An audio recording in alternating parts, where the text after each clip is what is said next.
Ladies and gentlemen, seekers of truth, I invite you to sit back and loosen the grip on your concepts, for today we shall contemplate the paradox of the Ship of Theseus. One of the oldest riddles of identity, and perhaps a gateway to understanding the very nature of reality itself. Now imagine before you a grand vessel, the legendary ship sailed by Theseus, the hero of Athens. A ship constructed of sturdy wood, with sails billowing in the wind, that has weathered many adventures upon the sea. Over the years, however, the planks of wood begin to rot. One by one, they are replaced. First the boards, then the mast, and eventually even the sails are swapped for newer materials, until finally not a single original part of the ship remains. The question we face is simple. Is this ship still the Ship of Theseus? But simplicity is deceptive.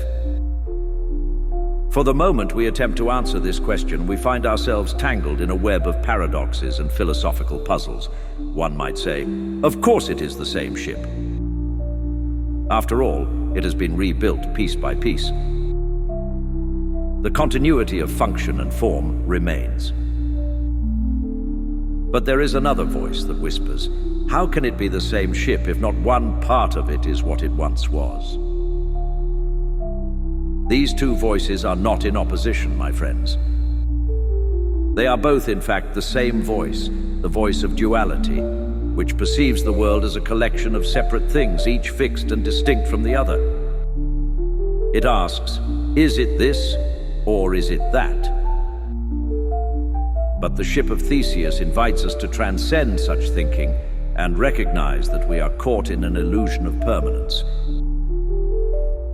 You see, we are deeply attached to the idea of things as solid, unchanging entities. But the Ship of Theseus, like life itself, is not a thing in the way we imagine. It is a process, like a river, which remains a river though its waters are constantly flowing. The ship is not defined by its individual parts, but by the ongoing pattern of relationships between them. The river is always changing, yet it is always the river. The ship is always changing, yet it is always the ship. We cling to the notion that identity is tied to substance, planks of wood, nails, sails. But identity, my friends, is not a matter of material. It is a matter of pattern. The ship is an idea, a form, a process in time, just as we are. We too are like the Ship of Theseus, continually changing. Our bodies are made of cells that live, die, and regenerate. Every 7 to 10 years, almost every cell in our body has been replaced. Are we not then, like that ship, the same person we were a decade ago, and yet not the same at all? Now you may begin to see it. The paradox of the Ship of Theseus is not merely a puzzle of logic. It is a reflection of the deep truth that all things, ships, rivers, you, me, are in a state of constant flux. And yet, we persist in seeing ourselves and the world as static, fixed in time, bound by the illusion of permanence. But life is not a collection of things. It is a process, a dance, a flow. You see, the problem arises when we try to pin down identity as a fixed essence. But there is no such fixed essence. The ship, like us, is a pattern that remains recognizable only because it continues to embody a certain arrangement, a certain structure. But the structure is not fixed. It is a living, dynamic relationship. What we call identity is simply the continuity of this pattern across time, not the preservation of its parts.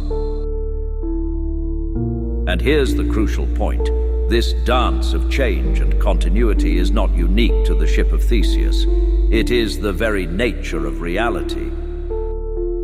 Everything around us is a process, from the smallest particle to the vast galaxies.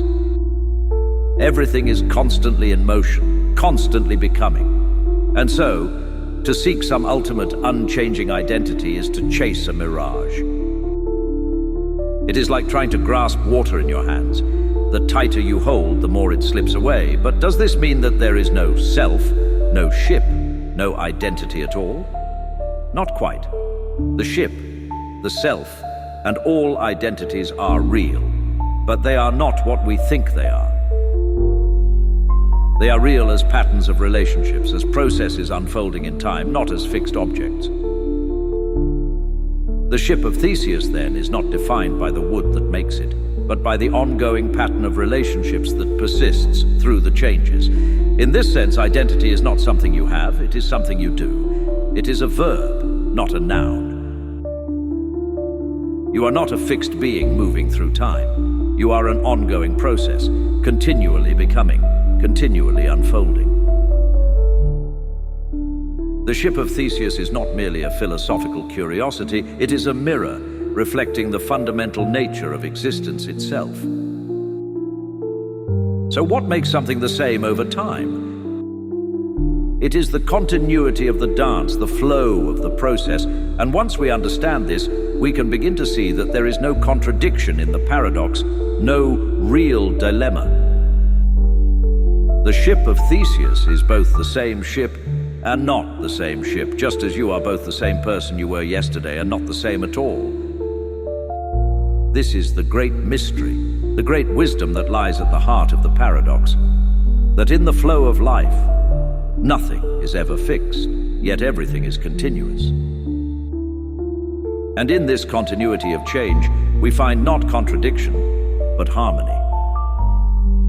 So, let us embrace the flow, embrace the process, and see that we, like the Ship of Theseus, are not defined by the parts that make us up, but by the ever-changing, ever-renewing dance of existence.